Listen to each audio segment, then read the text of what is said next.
नमस्ते बच्चों। आज अपन काफ़ी दिनों बाद मैं रिएक्शन लेके आया हूँ यहाँ पर, या लेक्चर बना रहा हूँ। बहुत दिन हो गए मुझे लेक्चर बनाए हुए, कम से कम 10 दिन बाद आज लेक्चर बनाने आया हूँ। देखो आज अपन बात करने वाले हैं अपना जो यूनिट नंबर 3 था एल्डिहाइड और कीटोन, उसी की एक रिएक्शन लेके आया हूँ मैं आज। उसका नाम है बियर विलीगर ऑक्सीकरण, बियर विलीगर ऑक्सीडेशन, या इसी अभिक्रिया को बोला जाता है बेयर विलीगर रीअरेंजमेंट या बेयर विलीगर पुनर्विन्यास अभिक्रिया। ठीक है, देखो इस अभिक्रिया में ये बोला जाता होता क्या है कि जो कीटोन्स होते हैं, कीटोनों का ऑक्सीकरण हो जाता है इसमें, और कीटोन ऑक्सीडाइज्ड होकर एस्टर में कन्वर्ट हो जाते हैं। ये बोला जाता है कीटोनों की अभिक्रिया जब पर अम्लों की उपस्थिति में करवाई जाती है, पर एसिड की उपस्थिति में करवाई जाती है, जैसे पर बेंजोइक एसिड हुआ, पर एसिटिक अम्ल हुआ, इनकी उपस्थिति में जब रिएक्शंस करवाते हैं तो अपना जो कीटोन है ना वो कन्वर्ट होकर किस में बदल जाता है, एस्टर में बदल जाता है। ठीक है, तो इस अभिक्रिया को बोला जाता है बेयर विलीगर ऑक्सीडेशन। मैंने बोर्ड पर लिख भी रखी है कि कीटोनों का कार्बनिक पर अम्लों जैसे पर बेंजोइक अम्ल, पर एसिटिक अम्ल द्वारा ऑक्सीकरण होकर कार्बोक्सिलिक एस्टर बनते हैं। आप लोगों को पता होगा पर बेंजोइक एसिड किसको बोलते हैं, तो मैंने कई बार बताया, जैसे आप लोग पढ़ते हो ना पर ऑक्साइड पढ़ते हो तो एक ऑक्सीजन एक्स्ट्रा आ जाता है, तो एसिड होता है RCOOH, तो उसमें एक ऑक्सीजन और आ जाता है तो अपन उसको बोलते हैं RCO3H, तो वो होते हैं एसिड्स, पर एसिड्स बोलते हैं उसको, है ना। तो उनकी उपस्थिति में जब रिएक्शंस करवाई जाती है तो जो कीटोन्स है ये कन्वर्ट होकर एस्टर में बदल जाते हैं। जैसे यहाँ पर मैंने देखो होता क्या है, यहाँ पर ओवरऑल ऑक्सी इंसर्शन होता है, मतलब ऑक्सीजन का इंसर्शन करवा दिया जाता है। यहाँ पर ऑक्सीजन का इंसर्शन करवा दिया मैंने, और यहाँ पर भी देखो ये 5 मेंबर रिंग थी तो इससे 6 मेंबर रिंग मिल रही है मुझे। इसी प्रकार से यहाँ पर पीएच ग्रुप और हाइड्रोजन ग्रुप लगा हुआ और मैंने यहाँ पर O ग्रुप लगा दिया। अब इसमें मैं अभी इस अभिक्रिया की जब मैकेनिज्म अपन देखेंगे, जब अपन बात करेंगे कि ये इसमें क्या होता है कि अपन को जो रीअरेंज करवाते हैं ना ग्रुप को, रीअरेंज करवाने के लिए एक ऑर्डर अपन को फॉलो करना होता है। ठीक है, माइग्रेटरी एप्टीट्यूड वाला ऑर्डर फॉलो करना होता है। वो ऑर्डर क्या है मैं भी बता दूंगा आप लोगों को। उस ऑर्डर के थ्रू अपन देखेंगे कि कौन सा ग्रुप अपन रीअरेंज करवाएंगे। ठीक है, तो इसकी अपन मैकेनिज्म देख लेंगे। आप लोग रिएक्शंस लिख लो आराम से पहले तो। ठीक है, आप लोगों ने देख लिया होगा, लिख लिया होगा रिएक्शंस कीटोन। अब इसके बाद अपन बात करेंगे मैकेनिज्म की। ठीक है, देखो इसके अपन मैकेनिज्म की बात करते हैं। मैंने यहाँ पर सबसे पहले लिया एक सिमेट्रिकल कीटोन लिया है। सिमेट्रिकल कीटोन का मतलब हुआ कि दोनों तरफ कीटोन की तरफ जो दोनों ग्रुप लगाए मैंने सेम सेम से ग्रुप लगाए हैं, तो इसको सिमेट्रिकल कीटोन्स बोलते हैं। कि अपन यहाँ पर एप्टीट्यूड वाला मैंने काम ही नहीं रखा क्योंकि अपन को मैंने एप्टीट्यूड ऑर्डर आपको लिखवाया नहीं, तो किसी को भी अपन अरेंज कर पाएंगे। अब देखो यहाँ पर मैंने जो परबेंजोइक एसिड लिया ना, शुरुआत में रिएक्शंस अपन देखेंगे तो ये जो कीटोन्स है, कीटोन का कार्बोनिल ग्रुप, उसी पर रिएक्शंस होती है। अब तक अपन देखते आ रहे हैं कार्बोनिल ग्रुप पर अपन रिएक्शंस करवाते आते हैं। तो सबसे पहले क्या होता है कि यहाँ से कि ये जो H है ना, ये कैसा है, एसिडिक H है, एसिडिक हाइड्रोजन है, तो सबसे पहले इसमें होगा प्रोटोनेशन हो जाएगा। क्या हो जाएगा दी, प्रोटोनेशन। और प्रोटोनेशन होने के बाद ये रिएक्शंस ऐसे हो जाएगी, कोई दिक्कत वाली बात होगी नहीं, क्योंकि यहाँ से जब H जाएगा इस पे लोन पेयर है, ये लोन पेयर डोनेट करेगा और ये इस तरह से, तो यहाँ पर ये बचा O-O, ये ग्रुप बच गया। अब देखो अब क्या होना है जी, अपन देखते हैं इस अभिक्रिया में। ये तो अपना क्या हो गया, न्यूक्लियोफाइल, क्या हो गया, न्यूक्लियोफाइल। और ये क्या हो गया अपना, इस कार्बोनिल कार्बन का जो ऑक्सीजन है ना, इस पर आप लोगों को पता है ना, अपन ने ऑक्सीजन पे पॉजिटिव चार्ज लगा दिया, तो यहाँ पर इस कार्बन की जो इलेक्ट्रोफिलिसिटी होती है वो बढ़ गई और भी। तो यहाँ पर ये इलेक्ट्रोफाइल अपना एक तरह से, तो इसका अटैक करवाएंगे अपन, और अटैक करवाने के बाद अपना जो प्रोडक्ट बनेगा उसको अपन ऐसे लिख देते हैं जी, RCOH, R डैश, यहाँ पर जो जुड़ा उसको मैंने लिख दिया जी ऑक्सीजन, ये ऑक्सीजन, और ये तुम्हारा COCH3 ग्रुप।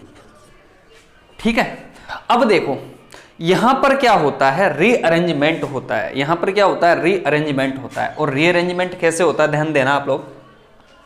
इस अभिक्रिया के अंदर जैसे अब इस कार्बन पर 2 ग्रुप लगे हुए हैं, यहाँ तो क्या सेम ग्रुप लगे हुए हैं। अगर अलग अलग ग्रुप होते ना तो अपन उस पे सोचते कि होगा क्या, पर इसमें तो ऐसा कोई टेंशन ही वाली बात नहीं है। कोई सा भी एक ग्रुप हो उसको आप रीअरेंज करवा दो। ठीक है, यहाँ पर लोन पेयर है जी इसके, तो अपन क्या करेंगे जी, ये जो ग्रुप है ना इसको रीअरेंज कर डालेंगे, और रीअरेंज करके रीअरेंजमेंट स्टेप है यहाँ पे, और इसको अपन ऐसे लिख देंगे RCOH OR ग्रुप, और यहाँ पर जो बचा उसको अपन ने लिख दिया CH3CO O-। बहुत सिंपल मैकेनिज्म लिखी है मैंने यहाँ पर, नहीं तो अब बहुत सारी जो बुक्स है उनमें क्या होता है H+ को जोड़ना है, H+ को निकालना, तो वो कन्फ्यूजन करना ही नहीं है अपन को, फालतू में ज़्यादा दिमाग लगाना ही नहीं है।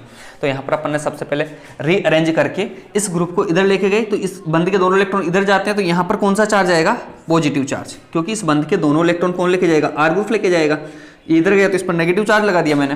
अब देखो होगा क्या, आप लोगों को सबको पता है इस कार्बन पर पॉजिटिव चार्ज है और इस ऑक्सीजन पर लोन पेयर है, तो इस बंद के इलेक्ट्रॉन इधर आएंगे जी। इधर आएंगे तो क्या होगा जी, देखो R ऑक्सीजन पर पॉजिटिव चार्ज OR। अब क्या होगा ये भी आप लोगों को पता है,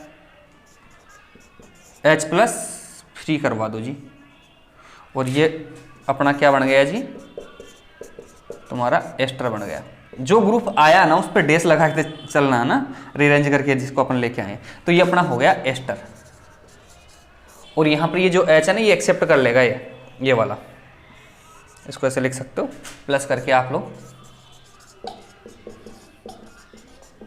ये एसिड। तो इस तरह से इसकी मैकेनिज्म होती है इस अभिक्रिया की। तो मेरे हिसाब से आप लोगों को आराम से समझ में आई होगी इस अभिक्रिया की मैकेनिज्म कैसे हुई कैसे नहीं हुई। ठीक है, तो आप लोग इस मैकेनिज्म को उतार लो आराम से। अब मैं इसमें कुछ एग्जांपल्स आपको सोल्व करवा देता हूँ कि वो एग्जांपल्स को अपन कैसे करना। पहले आपको मैं माइग्रेटरी एप्टीट्यूड लिखाऊंगा और उसके बाद मैं आपको रिएक्शन सोल्व करना सिखाऊंगा। ठीक है, माइग्रेटरी एप्टीट्यूड की बात कर रहा था मैं, तो इसमें ये बोला जाता है सबसे पहले अगर हाइड्रोजन है तो हाइड्रोजन रिप्लेस होता है। रिप्लेस का मतलब रीअरेंज होके जाता है। 3 डिग्री एल्किल ग्रुप दे रखा तो फिर उसके बाद 3 डिग्री साइक्लोहेक्सिल या 2 डिग्री लगभग एक जैसा होता है। साइक्लोहेक्सिल ग्रुप ये होता है अपना, ये साइक्लोहेक्सिल होता है। ठीक है, उसके बाद अपन बात करते हैं बेंजिल ग्रुप की, फिर फेनिल ग्रुप की, और फिर साइक्लोप्रोपिल, और सबसे लास्ट में आता है अपना मेथिल ग्रुप। इस तरह से इनका जो एप्टीट्यूड ऑर्डर होता है वही होता है। अब इसमें देखो अपन को सोल्व कैसे करना है, इसका यूज कहाँ करना है।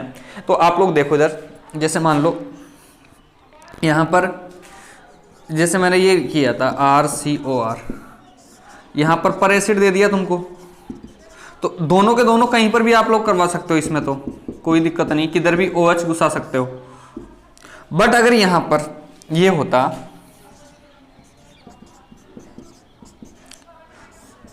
पर एसिड होता है यहाँ पे CO3H, तो अपन देखेंगे H और PH में से किसका माइग्रेटरी एप्टीट्यूड होता है ज्यादा, H का। और अपन जब मैकेनिज्म देख रहे थे जिसका माइग्रेटरी एप्टीट्यूड ज्यादा होता है वो ऑक्सीजन पे जाके जुड़ता है, तो यहाँ पर ये हाइड्रोजन पर जाके जुड़ेगा।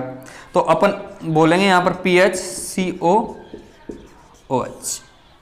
अगर यहाँ पर मान लो ये ऐसे होता है तो किसका माइग्रेटरी एप्टीट्यूड ज्यादा होता है, पीएच का, फेनिल का। फिर उसके बाद सबसे बाद में आता है मेथिल, तो ऑक्सीजन यहां पर इंसर्ट होगा, पीएच ऑक्सीजन CO CH3। तो इस तरह इसका यूज होता है, इसका एप्लीकेशन पार्ट ये था अपना। तो मेरे हिसाब से आप लोगों को आराम से समझ में आई होगी ये रिएक्शन बेयर विनेगर ऑक्सीडेशन। इसमें होता क्या है, कीटोनों का ऑक्सीकरण हो जाता है और एस्टर बनते हैं। ठीक है, थैंक यू सो मच।